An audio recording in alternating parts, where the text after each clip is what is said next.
Kinben Book 6, Chapter 44. Pagsambot nga ni Ricky sa bola mula sa pasa ni Magbuo, ay napaseryoso na lang siya sa paglitaw ni Chua sa kanyang harapan.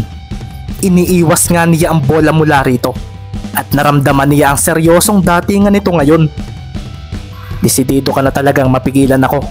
Mahinang wika ni Mendez at hindi naman nagsalita si Chua na mabilis na gumalaw ang paa para habulin siya. Nakita naman agad ni Ricky si Carlo kung kaya ibinato agad niya rito ang bola. Si Chua naman ay bumigla ng talon para i-intercept ang bola, kaso napaseryoso rin ito nang lumampas si Mendez sa kanya. Isang fake pass iyon at mabilis na naitawid ni Mendez ang bola sa side nila. Humara nga uli si Chua kay Ricky at dito na nga lumapit si Carlo para sa screen. Mabilis ngang iniwan ni Mendez si Chua at sa pagharang sa kanya ni Hontiveros ay bigla niyang ibinato ang bola sa sahig. Papunta ito kay Ibanez at isang pick and roll play nga ang ginawa nila. Si Chua nga ay bumigla ng abante at nilampasan si Ibanez na bumigla naman ng hinto at pagtalon. Dito nga ay makikita ang paggawa ni Carlo ng isang one-handed shot. Wala iyan.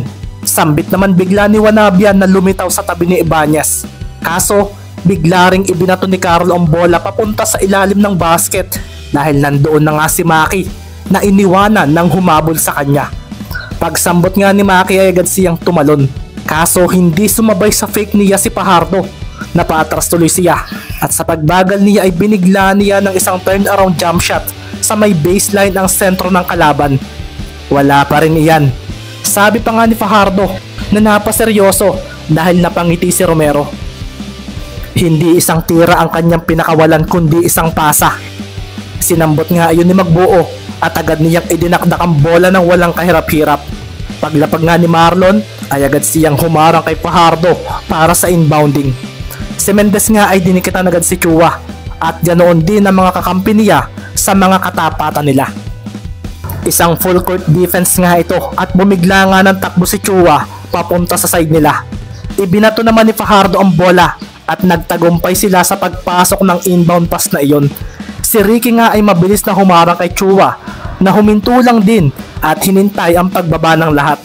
Sa pagdaan nga ni Fajardo ay bumigla ng takbo si Chua at isang screen naman ang sinalubong ni Mendez.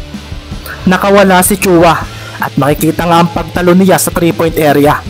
Isang tres ang pinakawala ni Chua at hinalit nga ng bola ang basket na ginaseryoso ni Coach Cervantes. Hindi ninyo mapipigilan pa si Steve. Sabi na nga lang ni Coach Melendres at sa pagsambot ni Mendez sa bola ay napakuyom na lang siya nang maistilan ito ni Steve Chua. Napaseryoso na lang si Ricky dahil nailayo na niya ang bola, kaso naabutan pa rin ito ng kanyang katapat. Humabol nga siya rito kaso bumangga naman siya sa lumitaw na si Fajardo at si Marlon na nga ang humabol kay Chua, kaso mabilis ito at sa pagdating nito sa corner 3 ay doon na nga napaseryoso si Coach Isaiah dahil isang tres na naman ang binitawan nito. Humabol pa nga rito si Dre, subalit sumilbato ang referee nang sa landing area siya ni Chua lumapag. Paupong lumapag si Chua at kasunod noon ay ang pagpasok ng bola sa basket na ikinalunok ng ilang mga manonood. Basket counted. Bulalas pa nga ng referee at si Dre ay napaseryoso na lang nang agad na itinayo ni na Magbanwa at Wanabia si Chua. Wala ngang reaksyon na makikita sa mukha nito at talagang laro lang ang ginagawa nito. Lumakas nga lalo ang chant para kay Chua nang may pasok pa rito ang bonus shot na nagbigay na naman sa Cebu ng 23 na kalamangan. Si Ricky nga ay napaseryoso na lang dahil parang mas lalong pumulido ang laro ni Chua at ngayon ay sa pagpundos naman nakatuon nito. Hanggang ngayon wala pa rin ako magawa para pigilan siya. Sabi nga ni Ricky na napatingin sa kanyang kuya Marlon na mag-i-inbound ng bola. Pagsambot nga niya roon ay humarap agad siya at napaatras agad siya nang lumitaw si Chua. Aagawin na naman ito ang bola, kaso sa pagkakataong ito ay binigyan na siya ng kanyang kuya Maki ng screen hanggang sa makarating sa side nila. Nakatayo na nga si Chua sa kanyang harapan. Naghahabang nga lang ito sa kanyang gagawin. Nang pagmasdan nga ni Mendez ang mga mata nito ay napaseryoso siya dahil may talim ito. Ito na raw yata ang gaming mode ni Chua at desidido na itong hindi niya maisahan pa. Napaatras nga si Ricky At nang makita niya si Dre ay agad muna niyang ipinasa rito ang bola. Kasunod nga noon ay ang pagtakbo niya. Hinabol pa rin siya ni Chua at nang makita niya ang kanyang kuya Marlon ay mabilis siyang tumakbo roon para humingi ng screen. Kailangan makatakas muna ako sa kanya, sabi nga ni Ricky sa sarili. At nang bumangga sa screen ni Magbuo si Chua ay doon na si Ricky nag-cut sa depensa ng Cebu. Nang makita nga ni Dre si Ricky ay agad niyang ibinato rito ang bola, kaso nabigla ang team ng Kalapan nang mapalo ito ni Hontiveros. Tumilapon pabalik ang bola at si Maki nga ang nakasalo noon na bumigla agad ang talon palayo at tira mula roon. Paubos na ang shot clock namin, sabi nga ni Maki sa isip, at sa pagbitaw niya sa bola napaseryoso na lang siya nang si Chua ay nasa kanya ng harapan. Bakit nandito ito? Bulalas nga ni Maki na nawala ang magandang bitaw sa bola dahil sa ginawa ni Chua. Nagmintis nga ang tira niya at makikita nga sa ilalim si Fajardo na tinalo ng bola para sa rebound. Si Dre naman ay mabilis na humabol. Si Carlo nga ay ganoon din, at sa pagkuha ni Fajardo sa rebound ay agad niyang niyakap ang bola dahil maraming kalaban ang nakaabang sa kanyang pagbaba. Akin na kuya, bulalas nga ni Hontiveros, at napaseryoso naman ang mga nakaputi nang sa kabila nila ay makikita rin si Magbanwa. Napangiti naman si Fajardo sa biglaang pag-iisip ng kalaban, kaso sa iba niya ito ibinato. Ibinato niya ang bola kay Chua na makikitang hinahabol na ni Mendez. Pagkasambot nga ni Chua ay makikita ang pagpapatalbog niya sa bola sa kamay niya malayo kay Mendez. Magaling ka Ricky Mendez, pero malayo pa ang kakayahan mo para matalo ang team na gaya namin, sabi nga sa sarili ni Chua. At sa pagdating niya sa harapan ng basket ay agad din siyang tumalon. Inaasahan na niyang sasabayan siya ni Mendez, at ito nga ang gusto niyang mangyari. Pagkahawak ng kanang kamay niya sa bola ay dinakdakan na nga niya ang maliit na player na sumabay pa rin sa kanya. Nayanig ang ball sa kanyang pagdunk at sa pagbiti ng kaliwang kamay niya sa ring. Si Mendez naman ay bumagsak sa ibaba. Kasabay rin noon ay ang pagsilbato ng referee dahil nabigyan pa nga ni Mendez ng foul si Chua sa dunk na ginawa nito.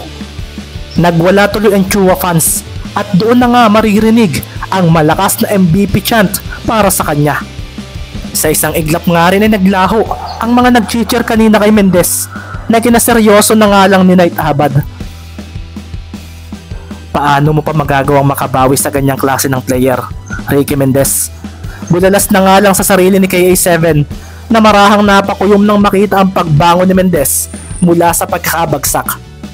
Si Chua naman ay kalmado lang na naglakad papunta sa free throw line. Pagtayo naman ni Mendez ay agad siyang napatingin kay Chua. Parang wala lang dito ang nangyari, at ngayon nga ay naghihintay na lang ito sa paggawa ng bonus shot nito. Marahan ngang napahaplo si Ricky sa kanyang tagiliran. Tumalon-talon din siya at ayos pa naman daw siya. Marahan nga niyang iniunat ang kanyang mga bisig at binti. Makikita nga ito na parang gumagawa ng warm-up na pasimple ring nakita ni Chua. Kakaiba talaga ang isang ito, sabi na nga lang ni Chua sa kanyang sarili. Pero wala na akong pakialam sa gagawin mo. Isang paraan na rin ng pagpigil sa iyo ang pinapakita kong opensa. Ang manalo, ang magkampiyon, iyon lang ang dapat kong isipin, sabi na nga lang ni Chua. At nang magpwestuhan na ang mga players sa gagawin niyang pag free throw ay makikita na nga rin ang paghinga niya ng malalim nang ipasa na sa kanya ng referee ang bola. Pinakawalan nga ni Chua ang bola, at sa pagbitaw niya nito ay bigla na lang siyang may naalala ng hindi inaasahan. Hindi niya alam kung bakit sumagi sa isip niya iyon ng oras na iyon. Bakit ka ba naglalaro ng basketball? Isang boses mula sa isang babae, at pagkatapos noon ay bumalik na lang siya sa realidad. Ang bolang pinakawalan niya ay nagmintis na ikinaseryoso ni Coach Melendres. Napakuyom si Chua sa nangyaring iyon, at nang makita niya na nakuha ni Magbuo ang rebound ay agad siyang pumunta roon para bawiin ang bola. Kaso sa pagdating niya roon ay naipasa agad nito iyon kay Mendez na kasalukuyan ang tumatakbo sa side ng Kalapan. Lumangit-ngit nga ang sapatos si Chua sa sahig at itinodo niya ang kanyang pagtakbo, kaso hindi niya naabutan si Mendez. Isang libreng layup nga ang ginawa ni Mendez, at sa paglapag nito ay agad nitong hinanap si Chua at binantayan. Maging ang mga kakampi nga ni Chua ay naguluhan din sa pagmintis ng free throw na iyon nito. Umayos kayo! Steve, focus! Sigaw na nga lang ni Coach Melendres at sa pagsambot ni Chua sa bola ay agad siyang hinarangan ni Mendez. Napahinga nga si Chua ng malalim at mabilis sa pinatalbog ang bola. Inatake nga niya ang depensa ni Mendez at sa pagdating niya sa side nila ay bigla niyang ginamit ang screen na ibinigay ni Fajardo at dito na nga napahanda ang mga players ng Kalapan. Isa na namang pick and roll play ang ginawa ni Chua at sa pagsambot ni Fajardo sa bola ay kinalabaw na nga niya ang depensa ni Mendez na alam niyang hindi siya mapipigilan. Kaso nawala si Mendez sa kanyang harapan at kasunod din noon na yung pagtahimik ng Cebu crowd dahil ang bola ay nasa Calapan City na. Pinatalbog nga ni Mendez ang bola at si Coach Melendres ay napakuyom na lang dahil nasira nito ang pick and roll ni Chua at Fajardo. Sina Wanabia naman at Magbanwa ay napahabol agad sa mga katapat nila at sa pag-abante ni Ricky ay napaseryoso na lang siya nang dumating sa tapat niya si Steve Chua. Iniiwas niya ang bola mula rito at sa pag-atras niya ay bumigla siya ng talon palayo at ipinasa na niya ang hawak niya bago pa ito muling mawala sa kanila. Ibinato nga ni Ricky ang bola kay Carlo kaso nakikita nga ang kaseryosohan kay Chua na nagawa pa ring mapigilan ang pasa ni Mendez na kinakuyom ni Coach Isaiah. Malupit talaga ang isang ito.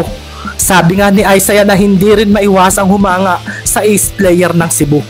Sa paghabol naman ni Mendez kay Chua ay bigla na lang ibinato nito ang bola papunta sa ilalim ng basket at naroon nga si Fajardo na agad na tumalon at dumakdak.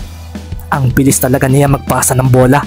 Sabi pa nga ni Ricky sa sarili at pagtingin niya sa likuran ay napakuyom na lang siya nang magawang mablock ni Magbuo ang sentro ng kalaban na si Fajardo. Ano? Bulalas na nga lang ni Coach Melendres. Kaso naroon na rin naman si Hontiveros na bumigla ng layo at doon ay nagpakawala siya ng jump shot nang makuha ang bola. Kalmado lang siyang tumalon kaso nawala ang kanyang kakalmahan nang ang player na pumigil kay Fajardo ay narito na rin kaagad sa kanyang harapan. Isang block na naman mula kay Magbuo. Unbelievable! Bulalas pa nga ng commentator na napaseryoso na lang sa nagaganap sa laban. Hindi pa rin nga raw talaga sumusuko ang Calapan City sa larong ito kahit ang laki pa ng lamang ng Cebu. Ang bola nga ay tumapon palabas ng court at dito na nga rin nabigla ang mga manonood nang talunin pa rin ito ng player na may numero 3 sa likod ng jersey. Hinabol pa rin ni Mendez ang bola at sa pagsalo ng dalawa niyang mga kamay roon ay naibato pa niya ito sa loob ng court. Napangiti naman si Carlo Ibanez nang masambot ang bola at sa pagdating niya sa 3-point area sa side nila ay nagpakawala na lang siya ng isang libreng tres dahil wala siyang kabantay-bantay ng oras na iyon. Hinalit ng bola ang basket at nakapuntos na nga ang Calapan City. Ang ilang manonood nga ay napalunok na lang nang tumayo na si Mendez mula sa labas ng court nang tulungan ito ng kanyang kakamping si Magbuo. Ayos ka lang? Tanong nga ni Marlon at napangiti naman si Ricky. Ayos lang kuya, ang lupit ng defense ninyo. Puri agad ni Ricky na ikinapula ng mukha ni Marlon ng marahan. 20 pa lamang ng kalaban, baka nakakalimutan mo. Hindi ko na iyon iniisip kuya. Ang importante sa akin ay ang makapaglaro tayo ng maganda. Natatawang wika pa nga ni Ricky at sa pagtapak muli ng paa niya sa loob ng court ay dito na nga muli siyang sumeryoso nang mapatingin kay Steve Chua. Mukhang hindi ko makikita ang masaya mong paglalaro na nakita ko noong nag 1-on-1 tayo. Sabi nga ni Ricky sa sarili na ngayon ay agad na lumapit kay Chua upang ito ay depensahan. Sa mga gustong bumili ng advanced chapters, mag-PM lang kayo sa makikita ninyo sa screen. 10 pesos per chapter at minimum of 5 chapters ang pwede ninyong bilhin.